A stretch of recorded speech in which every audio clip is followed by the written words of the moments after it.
जय हिंद, नमस्कार। जैसा कि आप सभी लोग जानते हैं कि भारत सरकार के द्वारा हाल ही में पूरे देश भर में CAA का कानून जारी कर दिया गया। तो हम लोग इसी बात को मद्देनजर रखते हुए आज CAA के बारे में चर्चा करेंगे, इससे जुड़े हुए विवाद के बारे में देखेंगे और देखेंगे कि CAA की वजह से किन किन को नागरिकता दी जा रही है। तो इसके बारे में समझने से पहले आप लोग ये देखिएगा कि भारत के अंदर 3 प्रकार के लोग निवास करते हैं। सबसे पहले तो वो जो भारत की मुख्य भूमि के निवासी हैं, यानी कि जिनके पास में भारत की नागरिकता है, वो भारत में रहते हैं। सेकंड कैटेगरी में हम उनको रखते हैं जो लोग विदेशों से भारत में आते हैं, कामकाज करने के लिए भारत में रुकते हैं, पढ़ाई लिखाई करने के लिए रुकते हैं या फिर टूरिज्म के लिए भारत में आते हैं, जो बेसिकली भारत सरकार की अनुमति लेकर आते हैं, यानी कि उनके पास में वीज़ा होता है, पासपोर्ट होता है, कानूनी तरीके से भारत में आते हैं और एक निश्चित समय सीमा के बाद में वापस लौट जाते हैं। उनको हम लोग विदेशी नागरिक कहते हैं। अब हम लोग तीसरी कैटेगरी के बारे में बात करते हैं। देखो दोस्तों, थर्ड कैटेगरी में हम लोग उन विदेशियों को रखते हैं जो भारत की सीमाओं में अवैध घुसपैठ करके घुस जाते हैं, जो भारत सरकार की अनुमति नहीं लेते हैं, जिनके पास में ना वीज़ा होता है ना पासपोर्ट होता है। उनको हम लोग अवैध प्रवासी कहते हैं, यानी कि शरणार्थी के नाम से भी जाना जाता है। तो आज की हम लोग चर्चा जो है वो बेसिकली अवैध प्रवासियों को मद्देनजर रखते हुए करेंगे, क्योंकि आज का जो CAA जो कानून लागू किया गया है, ये अवैध प्रवासियों को नागरिकता देने के लिए प्रोवाइड किया गया है। तो हम लोग इसके बारे में चर्चा करते हैं कि भारत के अंदर अवैध प्रवासी आते कहाँ से हैं, शरणार्थी की समस्या उत्पन्न कैसे होती है। तो देखो दोस्तों, ये जो पाकिस्तान है, यहाँ से भी बहुत सारे शरणार्थी भारत में घुसते हैं।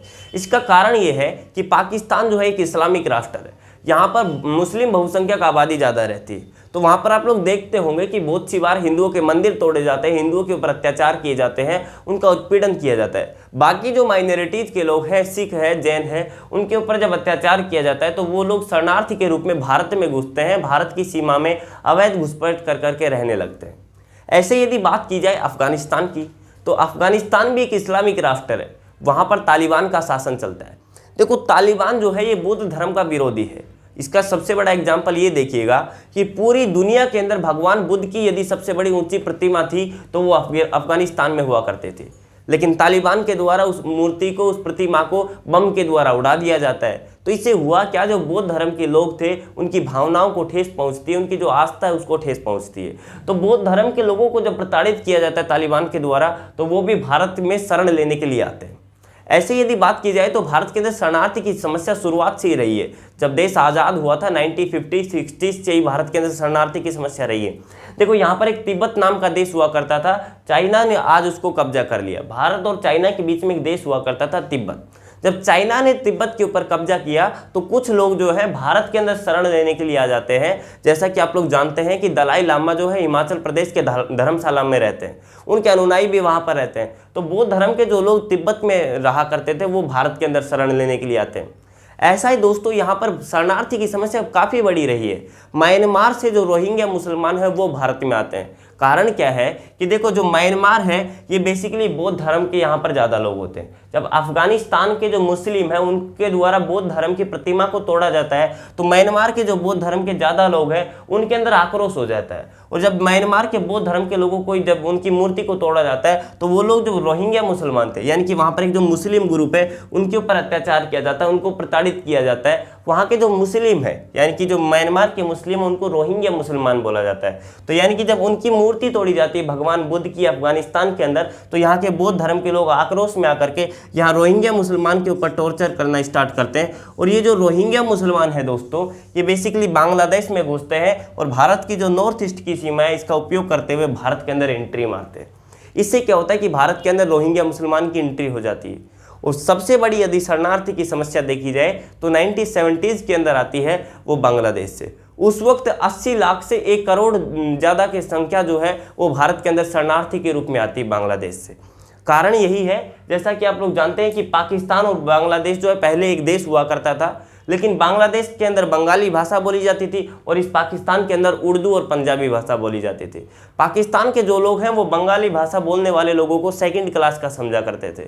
आज हम लोग युद्ध के बारे में चर्चा नहीं करेंगे, लेकिन हम लोग थोड़ा सा डिटेल में देख लेते हैं। देखिएगा, बांग्लादेश के यहाँ के जो लोग थे इनको हर प्रकार से शोषण किया जाता था पश्चिमी पाकिस्तान के द्वारा।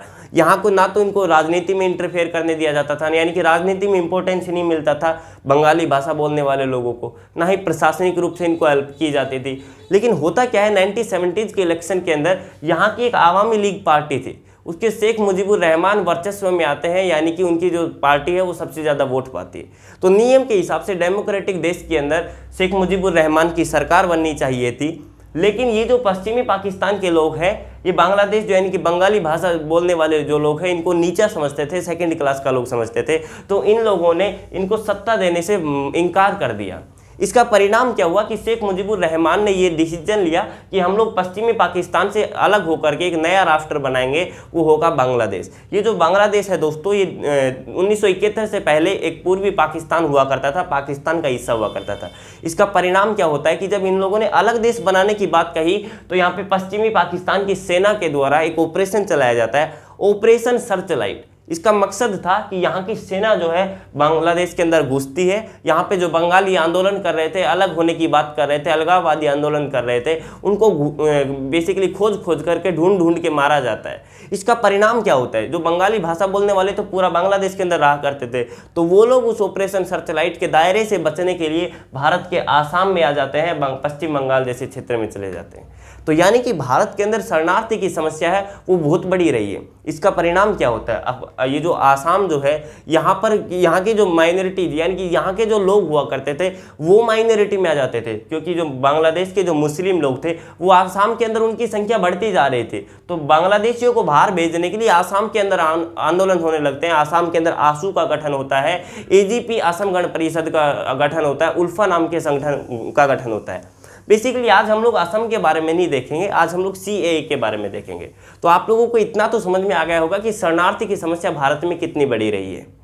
अब देखिएगा दोस्तों, इन शरणार्थी ये जो भारत में रहते हैं, तो इससे क्या होता है कि झुग्गी झोपड़ी बना करके रहते हैं। इनके पास में ना कोई सरकार के द्वारा किसी भी प्रकार का यानी कि कोई स्कीम नहीं दी जाती है।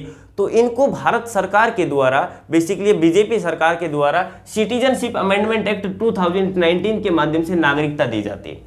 CAA 2019 क्या कहता है, 3 देशों की बात करता है, बांग्लादेश, पाकिस्तान और अफगानिस्तान। इन 3 देशों से आए हुए 6 धर्म के लोग, हिंदू धर्म के लोग, सिख धर्म के लोग, ईसाई धर्म के लोग, बौद्ध, जैन, पारसी, ये जो 6 धर्म के लोग हैं, इनको 3 देशों से आए हुए जो लोग हैं उनको नागरिकता दी जाएगी। यानी कि 31 दिसंबर 2014 से यदि कोई पहले आया है भारत में, तो उनको नागरिकता देने का प्रावधान बना दिया गया CAA 2019 के माध्यम से। अब यहाँ पर होता क्या है दोस्तों, आप लोगों ने यदि नोटिस किया हो तो यहाँ पर जो मुस्लिम लोग हैं उनको नागरिकता नहीं दी जा रही है, और इसी का जो विपक्ष है वो विरोध कर रही है कि भाई बेसिकली ये तो यानी कि धर्म के आधार पर भेदभाव किया जा रहा है। तो बीजेपी का सबसे बड़ा पॉइंट ऑफ व्यू यही है कि बांग्लादेश क्या है, मुस्लिम राष्ट्र है। जब बांग्लादेश का निर्माण हुआ था, वो भारत से जब अलग हुआ था 1947 में, तो क्यों बनाया गया था, एक मुस्लिम राष्ट्र है। तो भाई मुस्लिमों को हम लोग जो बांग्लादेश से जो मुस्लिम भारत में आ रहे हैं उनको नागरिकता क्यों देंगे। पाकिस्तान से यदि कोई अहमदिया मुसलमान जो भारत में आ रहा है उनको नागरिकता क्यों देंगे। जो अफगानिस्तान के अंदर जो मुस्लिम लोग हैं वो भारत में आ रहे हैं तो उनको नागरिकता क्यों देंगे। यहाँ पर यदि बात की जाए तो अफगानिस्तान, पाकिस्तान, जो बांग्लादेश है, यहाँ पर मुस्लिम बहुसंख्यक आबादी है।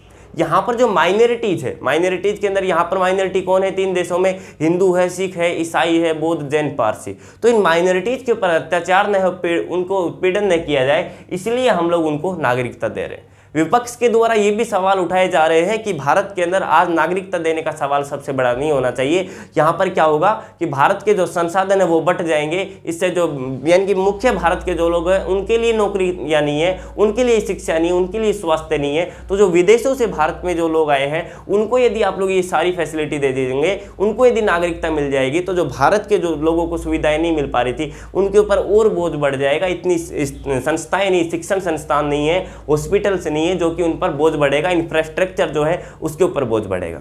इस प्रकार से विभिन्न प्रकार के सवाल उठाए जा रहे हैं। देखो दोस्तों, ये जो कारण है ना, इसके ऊपर ये भी बताया जा रहा है कि भाई जो हिंदू लोग हैं, यानी कि अब हिंदुओं को यदि नागरिकता दी जा रही है तो पूरे देश भर के जो हिंदू हैं वो बीजेपी को सपोर्ट करने वाले हैं, और बौद्ध, जैन जो बाकी जो लोग हैं, यानी कि भारत में तो कहीं ना कहीं अच्छी खासी संख्या में रहते हैं, तो उन लोगों का एक इमोशनल अटैचमेंट बेसिकली बीजेपी के साथ में हो जाए। और दूसरी बात, यहाँ पर ये जो भारत के अंदर आए हुए लोग हैं, अब इनको CAA के तहत NRC में जोड़ लिया जाएगा, नेशनल रजिस्टर ऑफ सिटीजनशिप के अंदर जोड़ लिया जाएगा। तो इनकी जो वोटर लिस्ट होगी वो किसके पास में जाएगा भाई, इनको यदि यदि नागरिकता दे रहे हैं तो कौन दे रहे हैं, बीजेपी के द्वारा। तो बीजेपी को इससे फायदा होने वाला है। और इसके ऊपर ये भी सवाल उठाया जा रहा है कि 2019 का कानून अभी लागू करने की आवश्यकता क्यों थी, इसको बाद में भी लागू किया जा सकता था। तो इसके ऊपर बीजेपी पे आरोप सबसे बड़ा यही है कि यानी कि वोट बैंक बढ़ाने के चक्कर में CAA 2019 का ये जो कानून है इसको लागू किया जाता है। आई होप कि CAA के बारे में आप समझ गए होंगे।